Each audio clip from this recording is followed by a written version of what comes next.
Now, Eskom has announced a stage 6 blackouts until further notice, they say. These blackouts, however, are not the only challenge that government has to deal with. Illegal electricity connections are a cause for concern.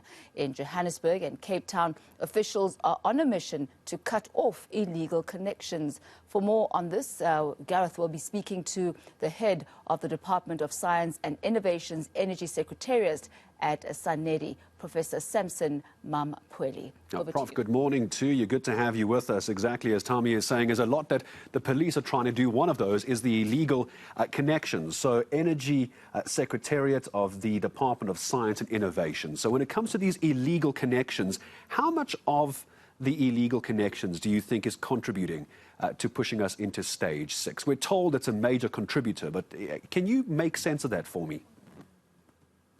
Good morning to you, Gareth, and the viewers. Yes, so illegal connections are sitting up just above 2,000 megawatts from the numbers that I saw last time. That is, an equivalent of 2 stages of load shedding. And that's happening from the informal settlements to the formal settlements where people do connect behind the meters and things like that. So that's a huge chunk in terms of the contribution.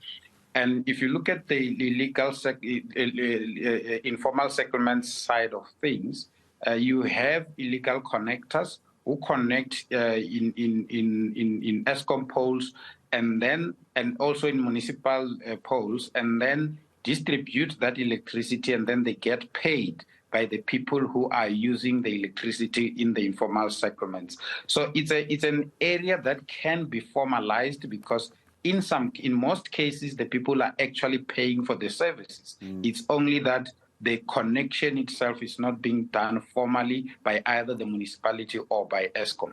But then we're hearing as well, Prof, that it's these illegal connections that then cause infrastructure issues down the distribution chain as well. There's an explosion, for example, inside an informal settlement. That then affects, is it the transformer that's further down the road somewhere? That then takes at a suburb, and that takes hours to repair. Is that true?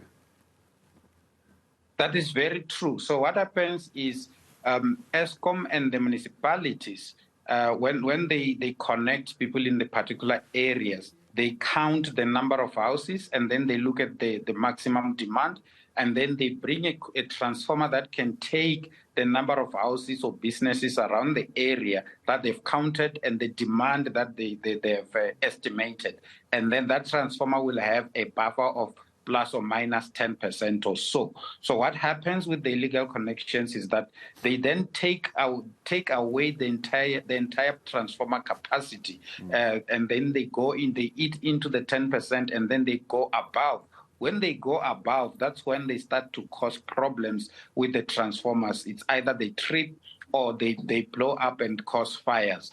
The other factor with these illegal connections is that you've got cables that are flying all over the show that become a health hazard for people living in the particular areas, especially young children who get electrocuted through these illegal connections.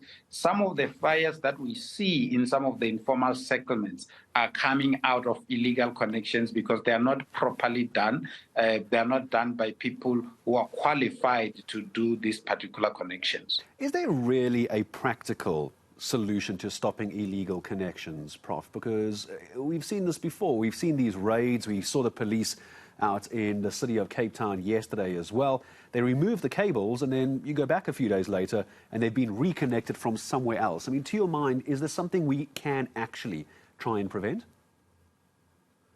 So it's quite a difficult one. There are 2 ways of preventing it. One is to ensure that those people have got proper connection that's coming from either the municipality or Eskom, and that's in a case where people are just desperate for electricity. They have the ability to pay and things like that.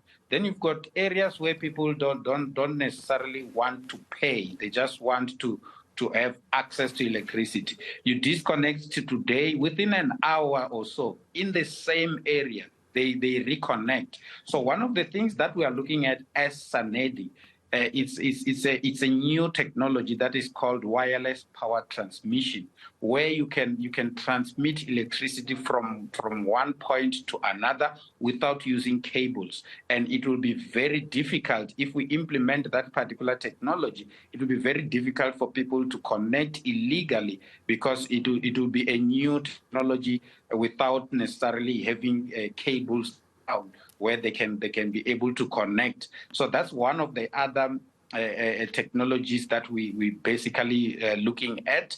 There is a pilot that's being done elsewhere in Europe. We will be visiting that particular area and looking at how best that pilot is operating.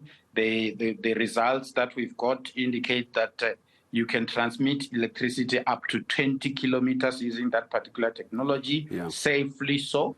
So that's something that we're looking into as well. Hopefully, as long as it's safety for everyone, because that's the problem with the illegal connections. Never mind infrastructure damage. Youngsters are playing with these cables, unaware that they're even live, and then being killed and other people being injured. Prof, it's always good to talk to you. I appreciate your time. Professor Sampson Mamphweli joining us, head of the Department of Science and Innovation's Energy Secretariat at SANEDI this morning.